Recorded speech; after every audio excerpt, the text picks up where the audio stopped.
नमस्कार, आप देख रहे हैं इंडिया वॉइस। मैं हूं आपके साथ रिया डंगवाल। देवभूमि समाचार में आपका स्वागत है। बुलेटिन की शुरुआत करेंगे देवभूमि उत्तराखंड की खबरों के साथ। देहरादून से सबसे पहले बड़ी खबर बता दें, बीजेपी का आज स्थापना दिवस है। प्रदेश कार्यालय में कई सारे कार्यक्रमों का आयोजन किया जाएगा। बूथ स्तर से लेकर जिला स्तर तक कार्यक्रमों का आयोजन किया जाएगा। तो बड़ी खबर आपको बता दें, भारतीय जनता पार्टी का आज स्थापना दिवस है। इस मौके पर जगह जगह कई तरह के कार्यक्रमों का आयोजन किया जा रहा है। इस दौरान प्रदेश के कार्यालयों में, भारतीय जनता पार्टी के पार्टी कार्यालयों में कार्यक्रम का आयोजन किया जाएगा। कार्यक्रम में मुख्यमंत्री पुष्कर सिंह धामी भी शिरकत करेंगे, साथ ही कई दिग्गज नेता भी मौजूद रहेंगे। तो 1980 में भारतीय जनता पार्टी का गठन हुआ था। भारतीय जनता पार्टी का आज 44वां स्थापना दिवस है। इस मौके पर जगह जगह बीजेपी दफ्तरों में, बीजेपी कार्यालयों में कार्यक्रमों का आयोजन किया जा रहा है। इसी कड़ी में उत्तराखंड में भी धूमधाम से भारतीय जनता पार्टी अपना स्थापना दिवस मनाएगी। इस मौके पर मुख्यमंत्री पुष्कर सिंह धामी भी कार्यक्रमों में शिरकत करेंगे और कई दिग्गज नेता भी मौजूद रहेंगे। इससे पहले सीएम धामी ने एक्स पर पोस्ट कर इस चीज की बधाई भी भारतीय जनता पार्टी को दी और ये चीज भी स्पष्ट करी कि भारतीय जनता पार्टी, जो कि देश की सबसे बड़ी पार्टी के रूप में उभर कर सामने आ रही है, भारतीय जनता पार्टी के स्थापना दिवस के मौके पर एक उत्सव के रूप में उत्तराखंड में इसे मनाया जाएगा। तो भारतीय जनता पार्टी का आज 44वां स्थापना दिवस है। इस मौके पर धूमधाम से जगह जगह कार्यक्रमों के आयोजन किए जा रहे हैं। बूथ स्तर से लेकर जिला स्तर तक पार्टी कार्यालयों में कार्यक्रम किए जाएंगे। इस मौके पर बीजेपी के प्रदेश अध्यक्ष महेंद्र भट्ट, मुख्यमंत्री पुष्कर सिंह धामी, तमाम दिग्गज नेता कार्यक्रम में मौजूद रहेंगे। पार्टी ऑफिस में झंडा भी फहराया जाएगा। तो आज जगह जगह भारतीय जनता पार्टी अपने स्थापना दिवस के मौके पर कई कार्यक्रमों का आयोजन करेगी। बता दें कि 1980 में भारतीय जनता पार्टी का गठन हुआ था, जिसके बाद से अब तक बीजेपी देश की सबसे बड़ी पार्टी के रूप में उभर कर सामने आ रही है।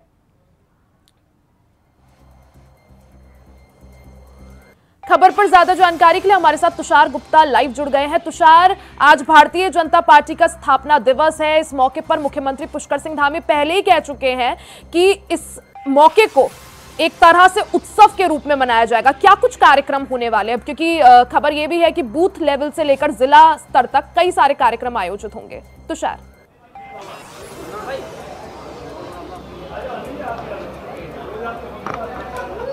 तुषार आपको आवाज मिल पा रही है? तब तक आपको बता दें कि बीजेपी आज अपना स्थापना दिवस मना रही है।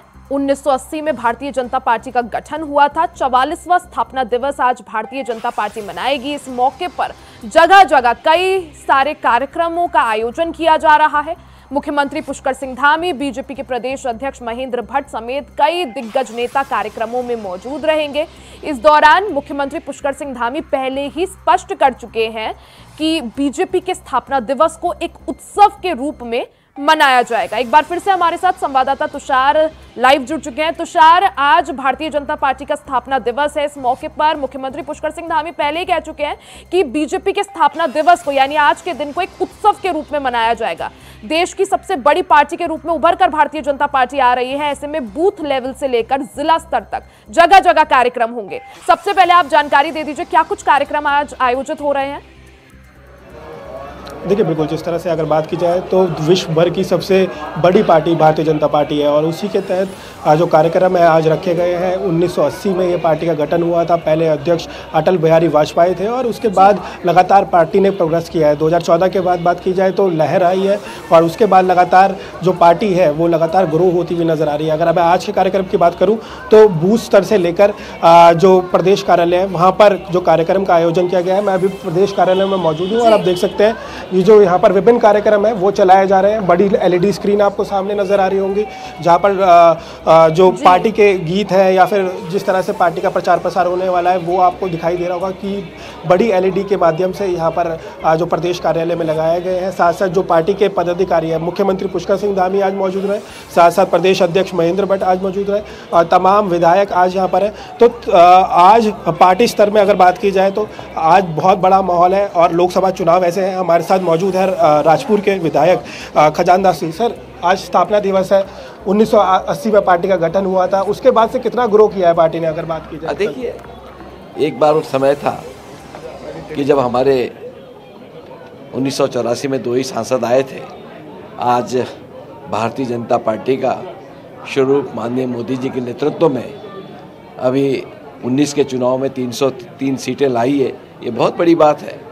पहला कहा करते थे कि हम दो हमारे दो, मजाक उड़ाते थे कांग्रेस के लोग, और आज भारतीय जनता पार्टी का 45वां स्थापना दिवस मना रहे हैं। इस अवसर पर मैं अपने कार्यकर्ताओं को और भारतीय जनता पार्टी को बहुत बहुत अनंत शुभकामनाएं और बधाई देना चाहूँगा कि आज हमें ये सुंदर दिवस देखने को मिल रहा है और आगे हम जैसा कहा गया, जैसा संकल्प लिया गया है भारतीय जनता पार्टी के द्वारा कि अब की बार 400 पार, इस लक्ष्य को भी पूरा करेंगे। देखिए, बिल्कुल जिस तरह से 400 पार का इस बार नारा दिया गया है लोकसभा सीटों पे, और 1980 की मैं बात करूं तो उसके बाद से जब पहली बार 2 सीटें जीती थी शुरुआत में भारतीय जनता पार्टी ने, उसके बाद जो कारवा है लगातार चलता रहा। 2004 जो पार्टी है लगातार अपने आप को मजबूत करती रही संगठन तौर पर और बूथ स्तर पर, और उसके बाद 2014 में जब नरेंद्र मोदी की लहर आई तो उसके बाद कहीं ना कहीं पार्टी ने उसके बाद ग्रो किया और अब विश्व की बड़ी पार्टी हो चुकी है। यहाँ पर देख सकते हैं आप विभिन्न लोग यहाँ पर पहुंचे जी हैं। बिल्कुल तुषार, कई भारतीय जनता पार्टी के कार्यकर्ता भी मौजूद है, उनसे भी बात करिए, पूछिए कि जिस तरह से चुनावी माहौल भी है और बीजेपी का स्थापना दिवस भी है, किस तरह से देख रहे हैं? प्रदेश प्रवक्ता सुनीता विद्यार्थी मौजूद है।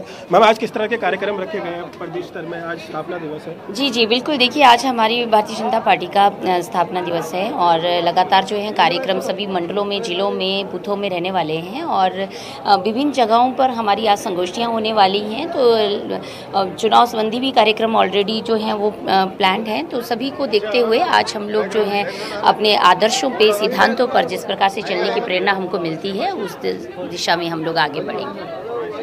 देखिए, बिल्कुल जिस तरह से आपने देखने को मिल रहा होगा कि जो लोग हैं वो यहाँ पर पहुँचे हुए हैं, जो कार्यकर्ता हैं वो भारी संख्या में आज यहाँ पर पहुँचे हैं और जो जश्न है, क्योंकि 1980 में जो पार्टी का गठन हुआ था और अब ये इतनी बड़ी पार्टी हो चुकी है कि विश्व में इसका एक स्वरूप आ चुका है। भारतीय जनता पार्टी एक सिर्फ नाम नहीं रहा, एक पार्टी नहीं रही है, अब एक कहा जा सकता है कि एक विश्व गुरु के नाम पे अगर बात की जाए तो देश को अब विश्व गुरु के तौर पर ले जाना है। जी बिल्कुल तुषार, जिस तरह से बीजेपी का स्थापना दिवस, कोशिश ये भी की जाएगी कि शक्ति प्रदर्शन किया जाए, दिखाया जा सके कि बहुत सारे लोग जो हैं बीजेपी से जुड़े हुए हैं। क्या ऐसा भी माना जाए कि आज कई जगहों पर ज्वाइनिंग भी हो सकती है, कई सारे लोग जो हैं वो भारतीय जनता पार्टी ज्वाइन कर सकते हैं?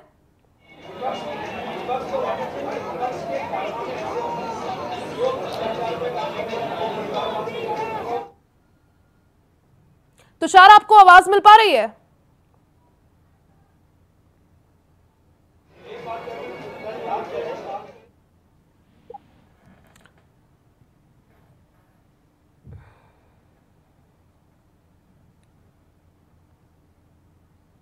देहरादून से बड़ी खबर आपको बता दें, सीएम पुष्कर सिंह धामी के चुनाव प्रचार ने रफ्तार पकड़ ली है। रुद्रपुर में सीएम जनसभा को संबोधित करेंगे, खटीमा में जन मिलन कार्यक्रम में भी शामिल होंगे। तो बड़ी खबर आपको बता दें, बीजेपी पूरी तरह से चुनावी मूड में नजर आ रही है, प्रचार प्रसार में जुटी हुई है। इसी दौरान सीएम पुष्कर सिंह धामी अब तक कई जनसभाएं और रैलियां कर चुके हैं। इसी कड़ी में सीएम पुष्कर सिंह धामी अपने चुनाव प्रचार प्रसार में पूरी तरह से जुटे हुए हैं। चुनाव प्रचार प्रसार ने रफ्तार पकड़ ली है। इसी कड़ी में आज रुद्रपुर में सीएम पुष्कर सिंह धामी जनसभा को संबोधित करेंगे, रुद्रपुर में मौजूदगी रहेगी, वहां रैली करेंगे, साथ ही खटीमा में भी जन मिलन कार्यक्रम में शामिल होंगे। आपको बता दें कि खटीमा मुख्यमंत्री पुष्कर सिंह धामी का गृह क्षेत्र भी है। इस संबंध में खटीमा में भी आज हुंकार भरेंगे मुख्यमंत्री पुष्कर सिंह धामी। तो बड़ी खबर आपको बता दें, मुख्यमंत्री पुष्कर सिंह धामी पूरी तरह से चुनाव प्रचार प्रसार में जुट चुके हैं।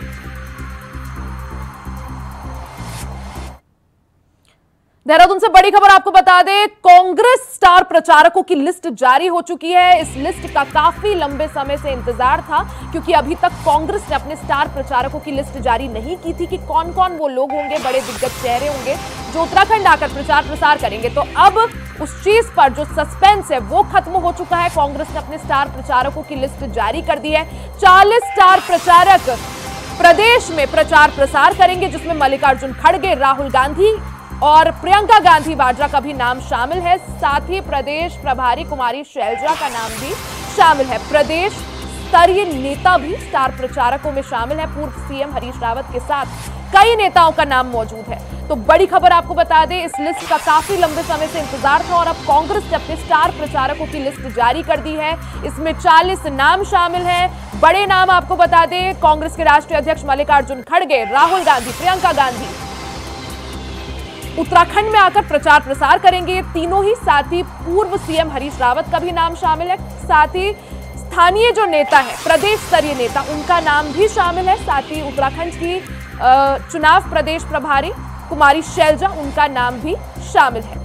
तो कांग्रेस ने अपने स्टार प्रचारकों की लिस्ट जारी कर दी है। 40 स्टार प्रचारक बनाए गए हैं जो उत्तराखंड में आकर प्रचार प्रसार को और धार देंगे, प्रचार प्रसार को जोर देंगे। इसमें कांग्रेस के राष्ट्रीय अध्यक्ष मल्लिकार्जुन खड़गे, राहुल गांधी और प्रियंका गांधी का नाम शामिल है। साथ ही उत्तराखंड प्रदेश प्रभारी कांग्रेस की कुमारी शैलजा, इनका नाम भी शामिल है। साथ ही प्रदेश स्तरीय नेता भी स्टार प्रचारक बनाए गए हैं, जिनमें पूर्व सीएम हरीश रावत का नाम भी मौजूद है। तो कांग्रेस ने अपने स्टार प्रचारकों की लिस्ट अब जारी कर दी है। ये वो स्टार प्रचारक हैं जो उत्तराखंड में आकर भी प्रचार प्रसार करेंगे, उत्तराखंड को समय देंगे। काफी लंबे समय से राहुल गांधी, प्रियंका गांधी या मल्लिकार्जुन खड़गे की मांग कांग्रेस के जो कार्यकर्ता है वो कर रहे थे। वो चाह रहे थे कि राहुल गांधी का एक रैली कराई जा सके उत्तराखंड में, और अब उस पर सस्पेंस खत्म हो गया है। जल्द राहुल गांधी, मल्लिकार्जुन खड़गे और प्रियंका गांधी वाड्रा उत्तराखंड जाकर प्रचार प्रसार को और धार देंगे।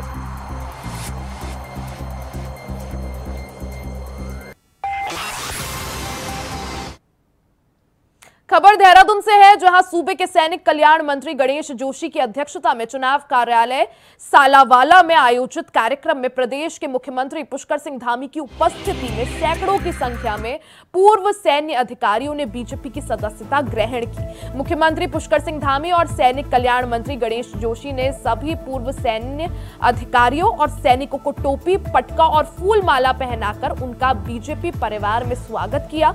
बीजेपी के स्थापना दिवस की पूर्व संध्या के मौके पर आयोजित कार्यक्रम में प्रदेश के मुख्यमंत्री पुष्कर सिंह धामी ने बतौर मुख्य अतिथि कार्यक्रम में प्रतिभाग किया।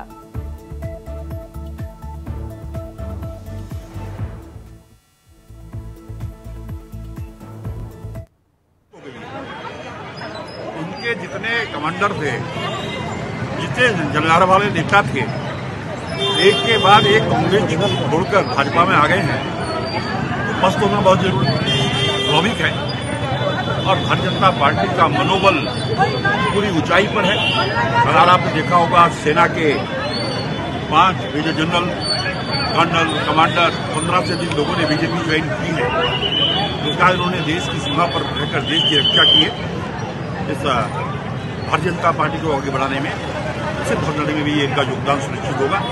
आपने देखा होगा कि इतनी देरी के बावजूद जो लोग यहाँ पर बैठे थे, इस बात का प्रतीक है कि लोग इंतजार कर रहे हैं कब 2019 का ये 24 का जो चुनाव और 19 तारीख का दिन आए, भाजपा को इसमें भारी मतदान करे और मोदी जी को देश का प्रधानमंत्री।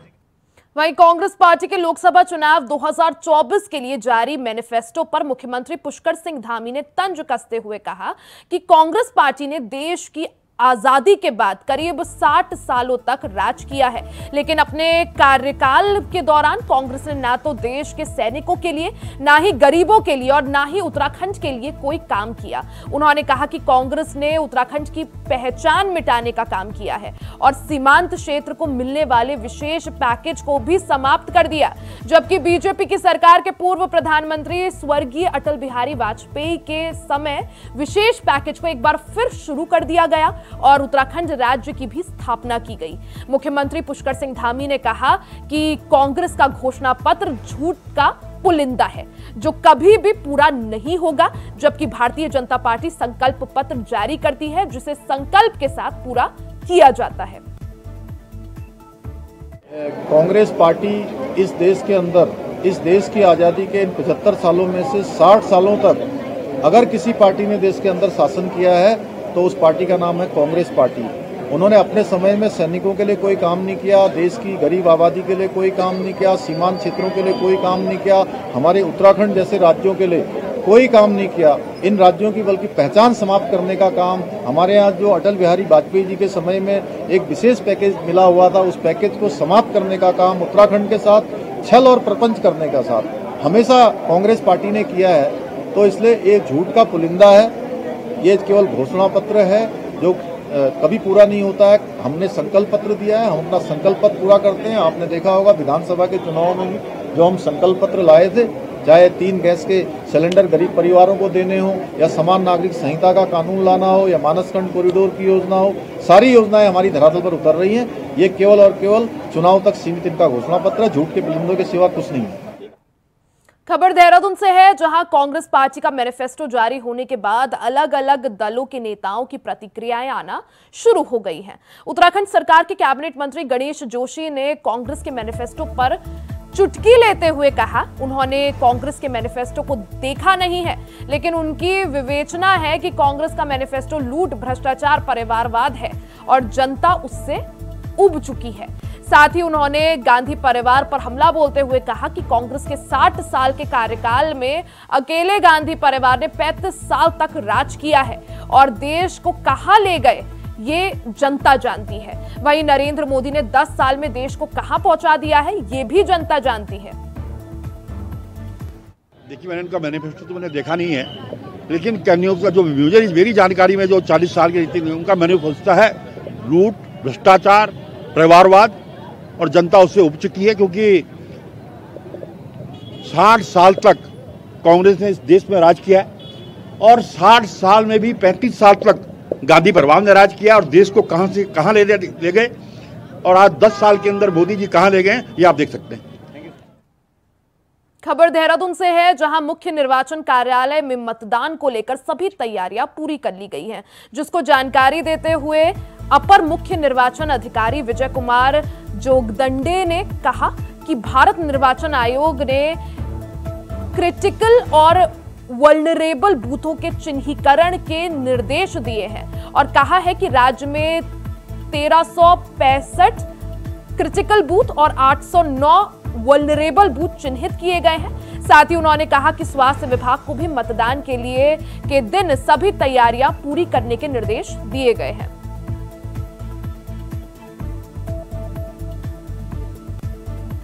बूथ का चिन्हीकरण करने के निर्देश पूर्व में दिए गए हैं और इसके लिए विस्तृत मानक भी उनके द्वारा तैयार किए गए हैं। उसके अनुसार बूथ को हम लोग 2 श्रेणियों में चिन्हित करते हैं, एक क्रिटिकल बूथ के रूप में और एक वल्नरेबल बूथ के रूप में।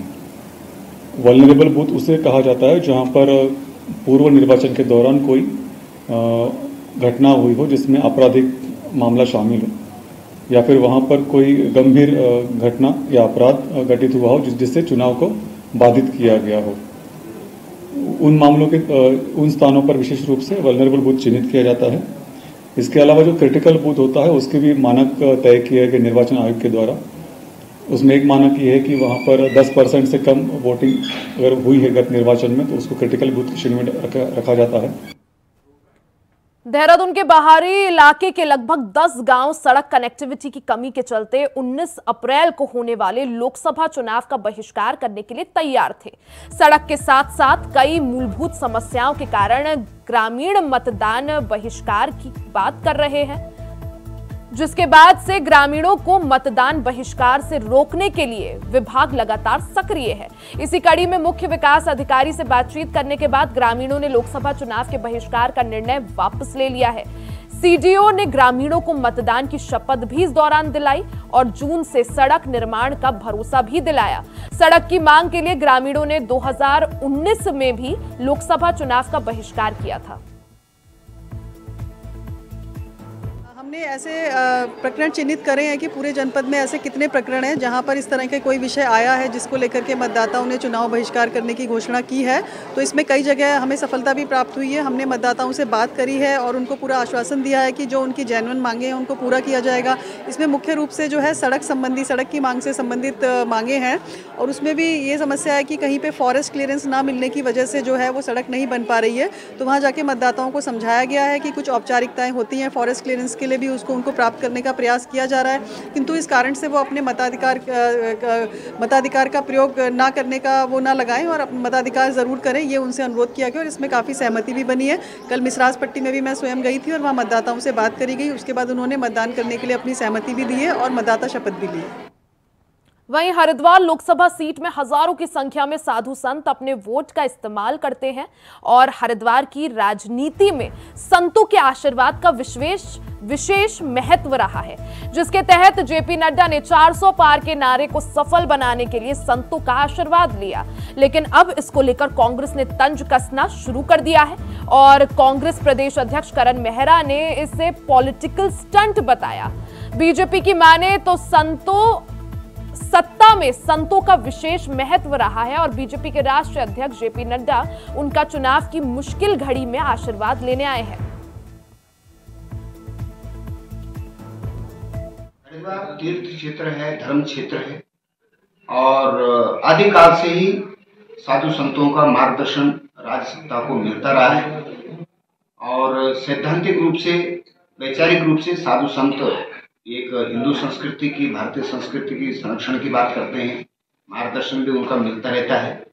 तो साधु संतों के साथ में चर्चा वार्ता करना, उनका आशीर्वाद प्राप्त करने का कार्यक्रम आज राष्ट्रीय अध्यक्ष जी का द्वार में है और साधु संत भी भारतीय जनता पार्टी को अपना स्नेह, अपना आशीर्वाद सदा से देते आए हैं।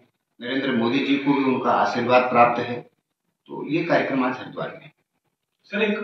देखिए, कौन ऐसा व्यक्ति है जो अपने कुल पुरोहित, अपने धर्म से संबंधित संतों से नहीं मिलता, चाहे वो सूफी संत हो, चाहे हमारे सनातन के संत हो, चाहे कोई हो, संत होता है। जो ईश्वर की इबादत करता है वो संत है, जो ईश्वर के प्रेम में रहता है वो संत है। तो संतों से तो सभी लोग आशीर्वाद दे रहे हैं। हाँ, कुछ लोग ऐसे थे गुपचुप रूप से संतों के, क्योंकि गुरु का प्रणाम करने का प्रदर्शन कोई नहीं करता। गुरु से आशीर्वाद लेने का प्रदर्शन वही करते हैं जो ढोंगी होते हैं। जो असली हैं वो अपने अपने गुरु से मिल रहे हैं। जेपी नड्डा उसको पॉलिटिकल प्रचार का इस्तेमाल कर रहे हैं, जिसका मुझे खेद है। नैनीताल लोकसभा सीट से कांग्रेस प्रत्याशी प्रकाश जोशी ने हल्द्वानी के कुसुमखेड़ा क्षेत्र के नारायण नगर में जाकर नुक्कड़ सभा कर अपना प्रचार प्रसार किया, जहां उन्होंने नैनीताल लोकसभा सीट पर सांसद रहे अजय भट्ट पर क्षेत्र से जुड़े तमाम मुद्दों को लेकर हमला भी बोला। प्रकाश जोशी ने कहा कि 10 सालों से नैनीताल लोकसभा सीट पर बीजेपी के सांसद रहे हैं, लेकिन क्षेत्र से जुड़े एक भी मुद्दे वो हल नहीं कर पाए हैं और अगर पिछले 5 सालों का अजय भट्ट का कार्यकाल देखें तो उनके नाम कोई भी उपलब्धि नहीं है जिसको लेकर वो जनता से अपने लिए वोट मांगे। इसलिए इस बार भी उनको प्रधानमंत्री मोदी के नाम का सहारा लेना पड़ रहा है। प्रकाश जोशी ने साफ कहा कि अगर वो इस सीट से जीत कर आते हैं तो संसद में अपने क्षेत्र के मुद्दों को पुरजोर तरीके से उठाने का काम करेंगे। वर्ष से भारतीय जनता पार्टी की सरकार केंद्र में है और लगभग 7 सालों से राज्य में भारतीय जनता पार्टी की सरकार है और 10 वर्ष से लगातार भारतीय जनता पार्टी के सांसद इस क्षेत्र से चुनकर आए हैं। हम जहां भी जनता के बीच जा रहे हैं, एक प्रश्न हम पूछते हैं कि आप अपने गांव में, अपने क्षेत्र में, अपने नगर में क्या आप बता सकते हैं कि भारतीय जनता पार्टी के सांसद के द्वारा कोई भी विकास कार्य कराया है? तो बड़ा आश्चर्य हमको होता है कि जो जवाब जनता की तरफ से आता है उसमें वो कहते हैं विकास कार्य तो छोड़िए, हमने 5 सालों में अपने सांसद को भी नहीं देखा है। तो कहीं ना कहीं लोगों में बहुत नाराज़गी भी है और सबको विदित है कि मोदी की गारंटी के तौर पर 10 साल में लोगों को वादा किया गया था कि युवाओं को 2 करोड़ का युवाओं को रोजगार मिलेगा, महंगाई पे नियंत्रण करके हम दिखाएंगे, भ्रष्टाचार एक बहुत बड़ा मुद्दा था, लेकिन आज भी वो सारे मुद्दे जस के तस हैं। देवभूमि समाचार में फिलहाल के लिए सिर्फ इतना ही। खबरों का सिलसिला जारी रहेगा, बने रहे हमारे साथ।